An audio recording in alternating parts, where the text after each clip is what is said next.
The emergency broadcast system tone doesn't scare people anymore.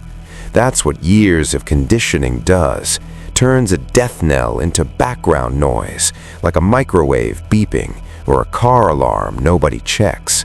Across the city, families were already sealed behind reinforced doors, their purge shutters locked, their prayers quiet. Others were already outside, engines running, weapons loaded, wearing their ugliest smiles. The new founding fathers called it catharsis, societal cleansing, a pressure valve for a nation wound too tight. Nobody called it what it actually was, a playground. In the alley behind Meridian Street, a figure stood completely still while the city ignited around him. No body armor, no tactical vest loaded with ammunition, just a black robe, a knife worn smooth from use, and a white mask that caught the orange glow of a burning car 2 blocks east. Ghostface had watched 3 Purge Night broadcasts before crossing into this city. He'd studied the patterns, the zones people fled, the routes hunters traveled, the neighborhoods that became abattoirs by hour 2. The purge wasn't chaos, not really. It had rhythm, predictability, and predictability, in his experience, was just another word for vulnerability. The siren finished its wail.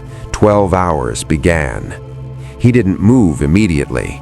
That was amateur behavior, rushing into the first wave of noise and violence, getting swept into someone else's story. Ghostface had no interest in someone else's story. He tilted his head slowly as a pickup truck loaded with masked men roared past the alley entrance, someone firing a shotgun into the air just to feel something. Loud, reckless, already boring. He stepped out of the alley and walked north. The city had a particular smell on Purge Night, gunpowder and gasoline, and something underneath both, something copper sweet that most people tried not to identify. Ghostface had no such reluctance. He moved through it like it was familiar weather, passing an overturned news van, still broadcasting static, stepping over debris from a storefront that had been gutted before the siren even finished. Somewhere above him, in a third-floor apartment with the lights still on, a child was crying. He didn't look up. There was a plan tonight. There was always a plan. But first, orientation. Every new environment deserved respect before exploitation. He needed to understand which predators were already operating, which territories had been claimed, and most importantly, who was good enough to be interesting. The Purge attracted 2 types of killers, the frenzied and the deliberate. The frenzied were everywhere tonight, loud and burning and already making fatal mistakes. The deliberate ones were rarer, quieter. Those were the ones worth finding. Those were the ones worth watching. He stopped at the corner of Meridian and 5th, scanning the intersection with patient, unreadable eyes behind white plastic. 3 bodies already. 1 car still running, driver's door open. A trail of something dark leading into a parking garage. Ghostface looked at the garage entrance for a long moment. Then he followed the trail. If you want to see more crossover stories like this one, hit that subscribe button and drop a character and a universe you'd want to see collide down in the comments below. The parking garage smelled like motor oil and fear, a combination Ghostface found almost nostalgic. He moved through the ground level slowly, stepping around abandoned vehicles, reading the scene the way a director reads a set. Shell casings near the entrance ramp, a woman's shoe, single, near the support pillar at the far end. The dark trail he'd followed from the street ended at a drain grate, already congealing. Whoever had been bleeding hadn't made it far enough to matter. He took the stairwell to the 2nd level. What he found there told him everything he needed to know about how this city purged. A group of 8 men had cornered a family of 4 against the concrete barrier overlooking the street below. The hunters were dressed in matching red ponchos, an organized group, not opportunists. They had matching weapons, too, coordinated calls, a leader giving calm instructions at the center of the semicircle, while two others kept the family at gunpoint. The remaining 5 formed the outer perimeter, covering exits with practiced efficiency. Ghostface stopped in the shadows of the stairwell door and observed. This was the part that offended him. Not the violence. Violence was simply weather. What offended him was the laziness of it. 8 armed adults cornering an unarmed family wasn't hunting. It wasn't craft. It was arithmetic. There was no tension in it, no architecture, no earned conclusion. It was the difference between a slaughterhouse and a performance. Anyone could pull a trigger. The Purge had apparently convinced an entire nation that pulling a trigger made them dangerous. It didn't. It just made them loud. He watched the leader crouch down to speak to the youngest child, a girl, maybe 7, clutching a stuffed animal with both arms, and deliver what was clearly a rehearsed speech, the kind of monologue men practiced in mirrors. Ghostface had no patience for men who practiced in mirrors. The speech was about power, probably, or America. They were usually about one or the other. He slipped through the door. He took the first one at the far edge of the perimeter from behind, quick and clean, lowering the body between 2 vehicles without sound. The second was already half-turned, suspicious of something he couldn't name, that animal instinct that arrives exactly 1 second too late. By the time the Red Poncho Group's leader finished his speech and turned back to his team expecting confirmation, the perimeter had collapsed inward and he didn't know it yet. What happened next lasted less than 90 seconds. The family ran when the screaming started. Ghostface didn't watch them go. He was already studying the aftermath with the clinical interest of someone reviewing their own work, noting what had been efficient, what could be cleaner, cataloging the geometry of the space and how it had served him. The garage was quiet again now, except for distant sirens and the city's ongoing soundtrack of its own destruction. He wiped the blade carefully on a red poncho. 8 people with coordinated weapons and practiced formations, and not one of them had been interesting. The Purge, he decided, had extraordinarily low standards. He found her on the 4th level. She was crouched behind a concrete pillar with a hunting knife in one hand and a cell phone in the other, screen turned face down to kill the light. Mid-30s, athletic build, tactical boots, a dark jacket with the collar turned up. No poncho, no mask, no matching outfit. She wasn't part of a group. She was alone, and she was bleeding from a cut above her left eyebrow, but her breathing was controlled, and her grip on the knife was practiced, thumb placement correct, wrist loose. Someone had taught her well, or she'd taught herself the hard way. She heard him coming. That was the first surprise of the night. She was already moving when he rounded the pillar, pivoting to put the concrete at her back and the knife between them, phone disappearing into her jacket pocket in one smooth motion. No scream, no freeze response, just immediate, calculated repositioning. Ghostface stopped. He tilted his head at the precise angle that usually accelerated panic in people and watched her eyes instead of the knife. Her eyes were reading him the same way he'd been reading the garage. Exits, angles, timing. She spoke first. "You're not with the Red Group." It wasn't a question. He said nothing. "They've been running this garage for 3 Purge Nights," she continued, voice low and even. 12 confirmed kills last year. I've been tracking them for 6 months. She paused. "I'm guessing they're not tracking anymore." He tilted his head the other direction.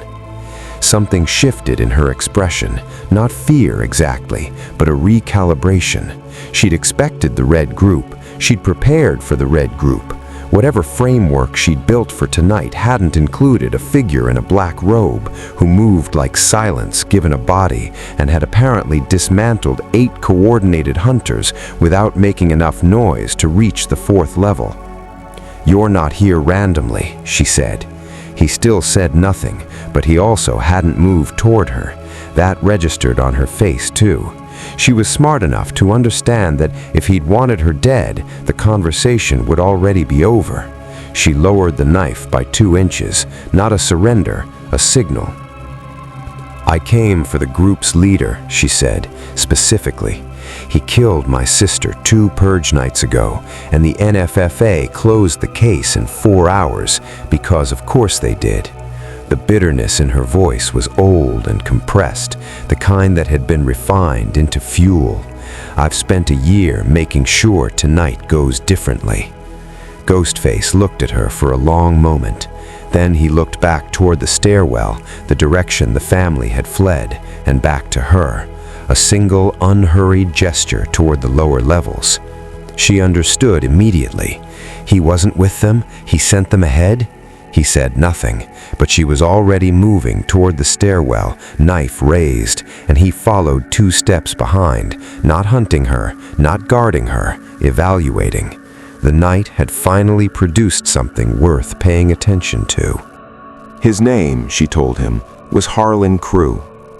She said it the way people say names they've rehearsed in the dark, each syllable carrying the weight of 12 months of sleepless research.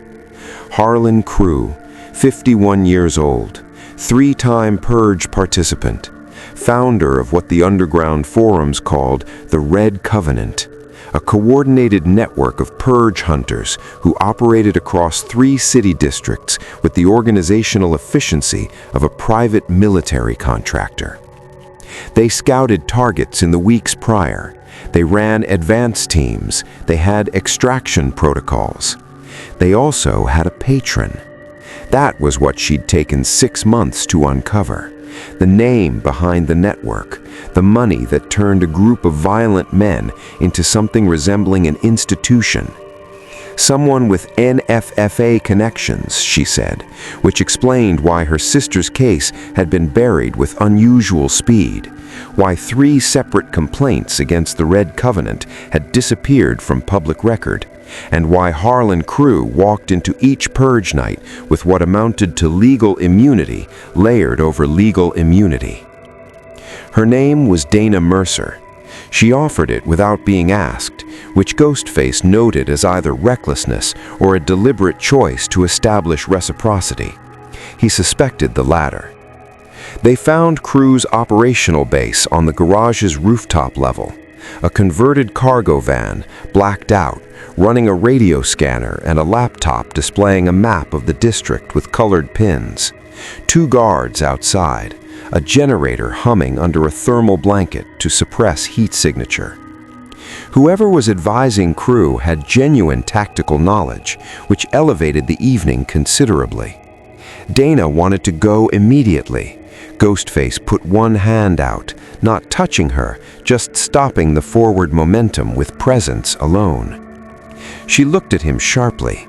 He pointed to the cargo van's side mirror, angled to cover the blind spot behind the second guard, then to the rooftop access door behind them, faint light underneath it, movement shadow, a third guard cycling in. She recalibrated again, quickly. He was beginning to respect her instincts. They waited 4 minutes. When the rotation happened and the third guard stepped out to relieve the first, there was a 12-second window in which the mirror's coverage lapsed and the rooftop door was briefly obstructed. Ghostface moved through that window with the economy of someone who had long ago stopped wasting motion. Dana was 2 steps behind him, and when it was over, both guards were down, and the door back into the stairwell was propped to look undisturbed. Crew opened the cargo van door himself, expecting his guard rotation. He found something else entirely. He was a large man with a calm face, the kind of calm that comes from years of operating outside consequence. That calm cracked the moment he registered what was in front of him. Not fear yet, calculation first. His eyes moved from Ghostface to Dana and back, and something passed over his expression that wasn't quite recognition, but was adjacent to it. "Dana Mercer," he said quietly. She hadn't told Ghostface that Crew knew her name. That, more than anything else tonight, made the situation genuinely interesting. Crew recovered fast. That was the thing about men who'd spent years operating without consequence. They'd built contingency thinking into their baseline. His eyes moved to the laptop, the radio scanner, the cargo van's interior, cycling through options in the space of a breath. Ghostface watched the calculation happen in real time and found it almost admirable. Almost. "You tracked my team," Crew said, not accusatory, observational. He was still running numbers. "For a year," Dana said. Her voice had changed. The controlled evenness from the fourth level was gone, replaced by something raw and older.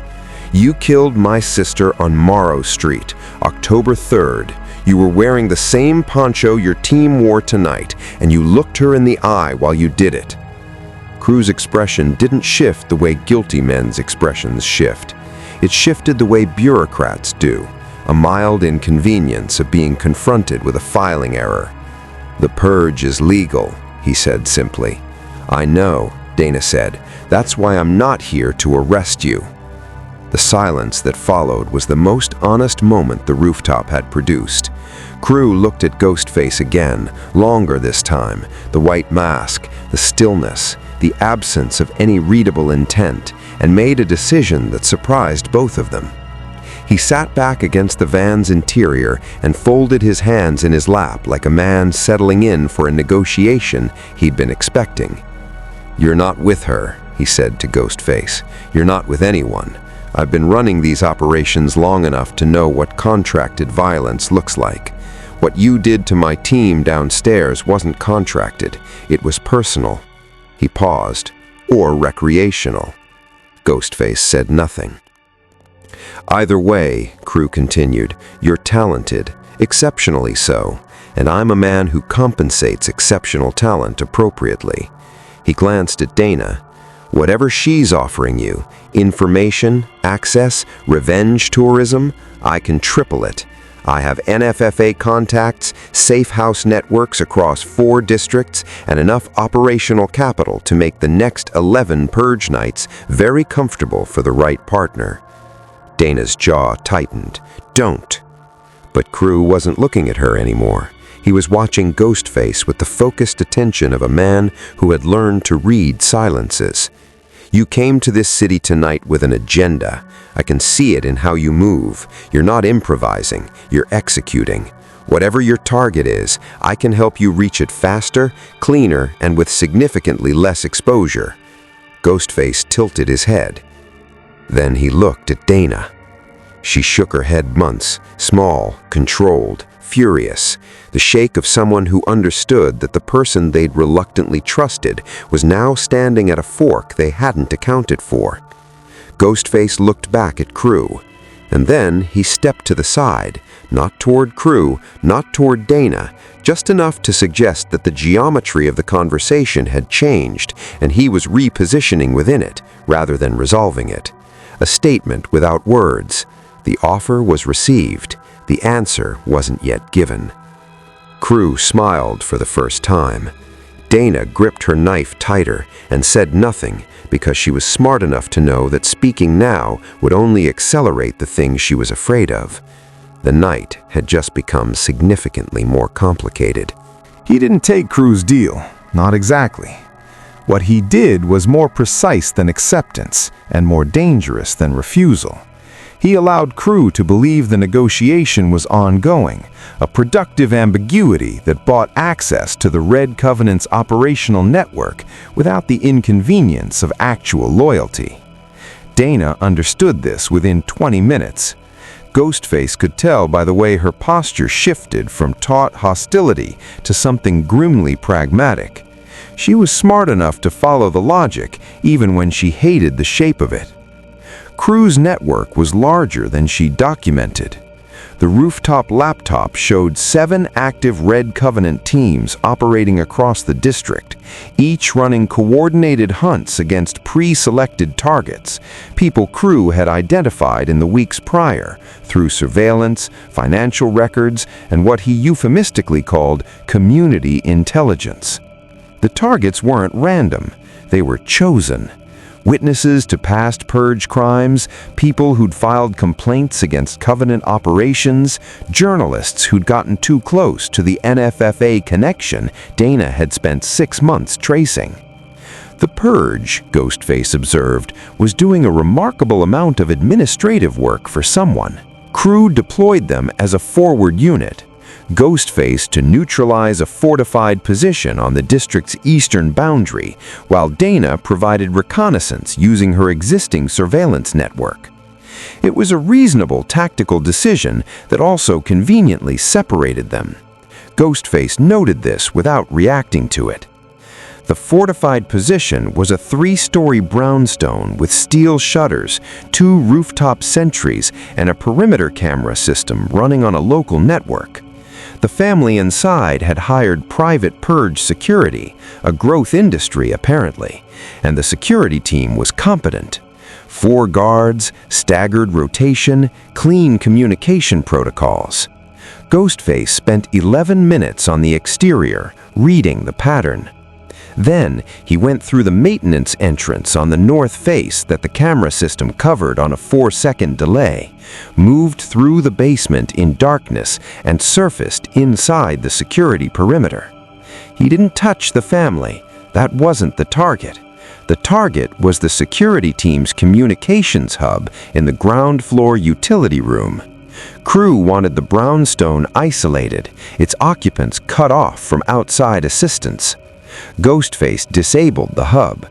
But before he left, he did something not in Crew's instructions. He found the family's eldest son, 19, standing watch at the interior stairwell with a shotgun and shaking hands, and pressed a folded piece of paper into his palm without a word.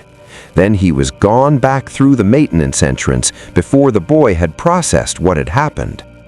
The paper had an address on it, a shelter location Dana had mentioned during their descent through the garage levels, offhand, the kind of detail she'd shared without realizing she was sharing it. It wasn't mercy, exactly. Ghostface didn't deal in mercy. It was a variable, a piece moved on a board that Crew didn't know existed. The Covenant's network was impressive, and its leader was intelligent, but intelligent men became predictable the moment they believed they had full information. Crew believed he'd recruited an asset tonight. What he'd actually done was hand the keys to something he didn't yet understand the size of. Dana found the discrepancy at 2:14 a.m. She'd been cross-referencing Crew's target list against her own documentation, running names through the surveillance network she'd quietly maintained across 11 months of preparation. 6 of the 7 active Covenant teams were hitting targets consistent with Crew's pattern: witnesses, complainants, journalists. Clean administrative violence dressed in Purge legality. Predictable, disgusting, expected. The 7th team's target didn't fit. The address was a halfway house on the district's southern edge, currently sheltering 17 people, former addiction recovery clients, 2 social workers, a volunteer medical staff of 3. No NFFA complaints on record, no connection to Covenant operations, no financial or legal exposure that would make them useful to Crew's housekeeping agenda.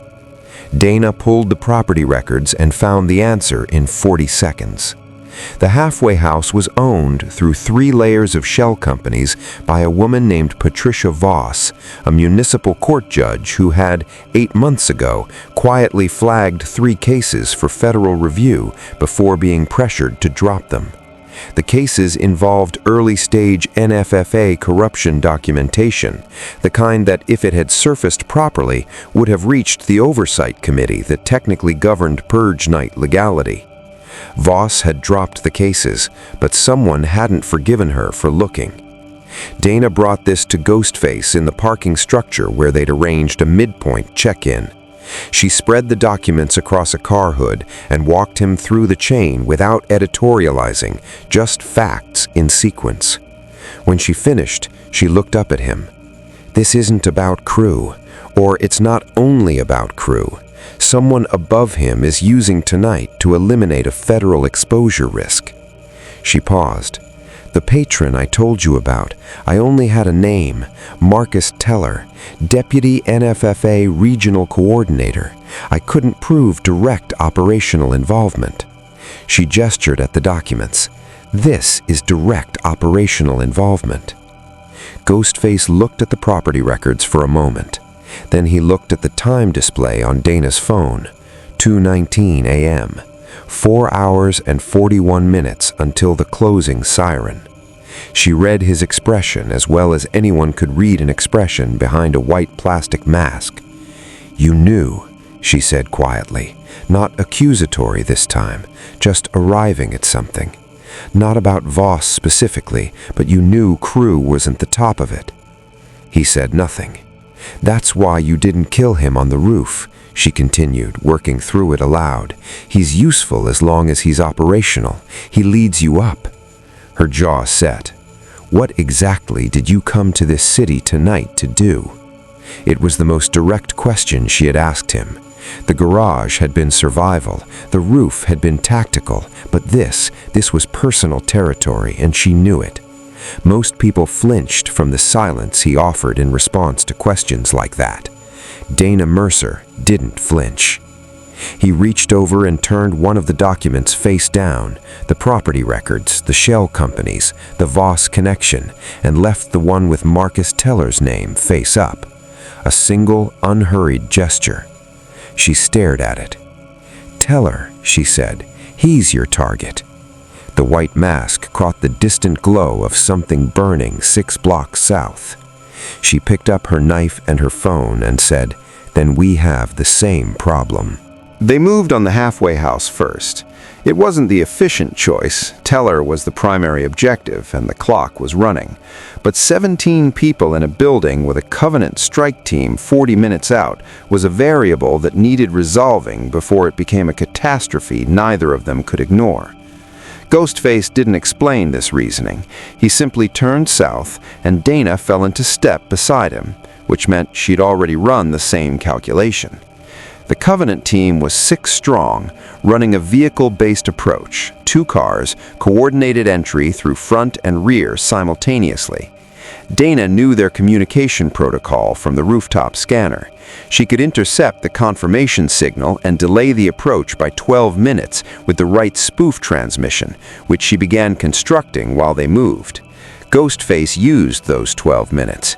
He cleared the rear approach route, neutralized the 2-person advance unit that had been staging in the alley behind the halfway house, and was inside the building talking to the night shift social worker, an exhausted man named Garrett, who had clearly been running on caffeine and controlled panic since the siren, before Dana's spoof transmission finished buying them their window.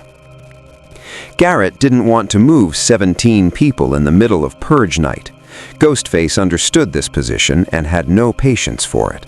He found the building's fire evacuation map on the wall beside the kitchen, traced a route with one finger, service tunnel access beneath the building, connecting to a transit maintenance corridor that surfaced 4 blocks west, well outside the Covenant team's operational radius. Garrett looked at the map, looked at the white mask, made the calculation that a silent figure in a black robe pointing at an exit route was, on balance, preferable to whatever was coming through the front door. The evacuation took 9 minutes, quiet, fast, frightened, but functional. Dana met them at the tunnel exit and directed them toward the shelter address, the same one she'd mentioned in the garage, the one Ghostface had already passed to the boy in the brownstone. Infrastructure, quietly assembled across a single evening. The Covenant team hit an empty building at 2:58 a.m. Dana pulled the scanner feed and listened to their confusion with something that wasn't quite satisfaction but lived in the same neighborhood. That buys Voss until morning, she said. The exposure she flagged doesn't disappear, but at least she's not the one disappearing tonight. Ghostface was already looking at his phone, a burner, minimal, displaying a single address he'd obtained before the purge siren had ever sounded. The address had taken considerable effort to acquire. It had been the reason for the city, the reason for the night, the reason for every patient, methodical step since the alley on Meridian Street. Marcus Teller's private Purge Night location, not his registered address, not his public profile, the place men like Teller went when they wanted to observe the consequences of their instructions from a safe and comfortable distance, surrounded by private security and expensive scotch, and the particular satisfaction of a powerful man watching the world comply with his design. Dana looked at the address, then at him. "You've had this all night?" He pocketed the phone. "We're going after Teller," she said. It wasn't a question. 2 hours and 17 minutes remained until dawn. Teller's location was a converted warehouse on the district's northern waterfront, the kind of building that looked abandoned from the street and cost $4 million on the inside. 3 floors, private security detail of 8, a rooftop overwatch position with night vision, and a ground-level vehicle bay housing 2 armored SUVs pointed toward a private dock exit. The man had built himself a Purge Night retreat with the same institutional thoroughness he'd applied to everything else. Money, access, and the absolute confidence of someone who had never once been the prey. Dana mapped the exterior from a position 2 buildings east while Ghostface studied the Overwatch sightlines. She'd been quiet since the halfway house, not the compressed quiet of earlier in the night, but something more reflective, processing. At 3:40 a.m., crouched behind a ventilation unit with the waterfront wind cutting across the rooftop, she said, "After this, assuming there is an after this, the documentation I have on Teller and the Covenant goes to 3 separate federal contacts simultaneously. I've had the packages prepared for 6 weeks." Ghostface glanced at her. "I know that's not your concern," she said. "I'm just saying it out loud, for myself." She paused. "My sister deserved better than one night and a closed case file." He looked at her for a moment, then back at the warehouse. They went in at 3:52 a.m. Dana took the communications array on the ground level. Disrupting the security team's coordination was the tactical priority, and she moved through the vehicle bay with the focused efficiency of someone who had spent a year preparing for a night that kept almost killing her. Ghostface took the interior stairwell. Teller's security was professional and alert, and completely unprepared for the specific problem ascending their stairwell. Not because they lacked training, they didn't, but training prepares people for threats that fit recognizable categories. What they encountered in the stairwell and the second-floor corridor and the anteroom outside Teller's private suite fit no category they'd been given language for. It was too quiet, too deliberate, too utterly indifferent to the tactical advantages they believed they held. By the time Ghostface reached the 3rd floor, the building's security architecture had effectively ceased to function. Teller was standing at his floor-to-ceiling window overlooking the waterfront when the suite door opened. He was holding a glass of scotch and watching distant fires paint the skyline amber, and for a long moment he didn't turn around. When he did, his face ran through an entire autobiography in 4 seconds. Confusion, recognition, assessment, and finally a species of fear that men like him rarely encountered, because it wasn't fear of consequence, it was fear of something that consequence couldn't touch. "Whatever you're being paid," he said, and his voice only fractured slightly, "I will double it, tonight, wire transfer, untraceable." Ghostface tilted his head. "Triple," Teller said. Dana appeared in the doorway behind Ghostface, phone already recording, and something in Teller's expression collapsed entirely when he saw her face, because she was the variable he hadn't known existed, the year of patient documentation converging in a single moment, and he understood immediately that whatever happened next wasn't going to be contained by money or access or the protective machinery of the NFFA. The scotch glass hit the floor. Outside, the city continued burning through its annual ritual of sanctioned destruction, indifferent and procedural and eternal. Inside, the night was finally arriving at its conclusion. Teller talked. That was the thing about men who operated through infrastructure and intermediaries. They had very little practice being the last line of their own defense. Strip away the layers, remove the security and the shell companies and the NFFA credentials, and what remained was a man in an expensive suit who had confused systemic protection with personal invulnerability. Dana kept the phone recording. Ghostface stood by the window in silence and let the scotch smell drift through the broken glass and simply existed in the room with the precise, patient quality that had been unraveling people all night. Teller gave them 40 minutes of documentation. Names, dates, operational funding chains connecting the Red Covenant to 3 other coordinated purge networks across different districts, the federal cases Voss had flagged, and the specific communications that had pressured her to drop them. 2 sitting NFFA regional coordinators beyond Teller himself. The identity of the compliance officer who had buried Dana's sister's case inside 6 hours. Dana's hand didn't shake once while he talked. That cost her something, Ghostface understood. Holding yourself that still while the architect of your worst year explains his filing system requires a particular kind of internal structure. He found himself respecting it without quite having words for the shape of that respect. When Teller finished, the silence stretched long enough to become its own presence. "What happens now?" Teller said, and it wasn't entirely a question. Dana looked at Ghostface. Ghostface looked at Teller. Then he crossed the room, picked up Teller's abandoned phone from the side table, and placed it in the man's hand with the unhurried deliberateness of someone completing the last step of a procedure. He tapped the screen once, a single contact already pulled up, a federal oversight number Dana had provided during the walk to the waterfront. Teller stared at the phone. "You want me to call them myself?" he said. Ghostface tilted his head once, a confirmation. "They'll charge me with everything." Another tilt, obviously. Dana said quietly, "My sister's name was Claire. She was 26 years old, and she wanted to be a structural engineer, and she made terrible coffee, and she was the funniest person I have ever known." Her voice didn't break. "You're going to say her name to the person who answers that call, before anything else. That's the only term I'm negotiating." The closing siren sounded at 7 a.m.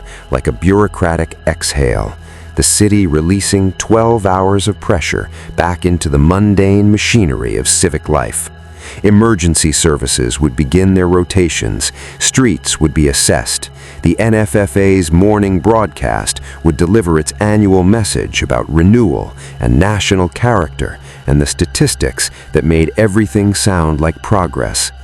Teller was still on the phone when the siren finished, speaking to a federal operator in a voice stripped of its confidence, saying a young woman's name at the instruction of his own recorded testimony. Dana stood at the waterfront window and watched the sun arrive over the water. Ghostface stood beside her for a moment, just a moment, before moving toward the door. She didn't ask where he was going. That wasn't the kind of question the night had made room for. He paused at the threshold. "Thank you," she said, without turning around. The door closed quietly behind him. By the time the morning broadcasts began cycling their careful statistics, Ghostface was already 3 districts away. The city looked different in daylight, smaller somehow, the way violence always contracts when the dark that licensed it withdraws. Streets that had been abattoirs 6 hours ago were now assessment zones, the NFFA's cleanup infrastructure arriving with the procedural efficiency of a system that had long ago made peace with what it spent one night per year permitting. Dana Mercer's federal packages reached their recipients at 7:23 a.m. By 9, 2 NFFA regional coordinators had been contacted for questioning. By noon, the story would be too distributed to bury, too documented to dismiss, and too structurally detailed for the right people to ignore. Teller had understood, in the end, that the recording and the federal call and the year of meticulous documentation Dana had assembled meant that the machinery he'd used to protect himself had become the machinery of his exposure. The Red Covenant's surviving members scattered without their coordinator network. Garrett, the night shift social worker, filed a formal account of the evacuation. Patricia Voss received a call before 8 that suggested her original flagged cases deserved renewed attention. None of this was why Ghostface had come to this city. He had his own accounting, his own list, his own architecture of intent that the night had served in ways that wouldn't appear in any federal report or morning broadcast. Teller had been one name. There were others. The Purge, it turned out, was an extraordinarily efficient environment for certain kinds of work. A night when the city's attention was distributed across 10,000 simultaneous crises, when one more masked figure moving through burning streets registered as weather rather than anomaly.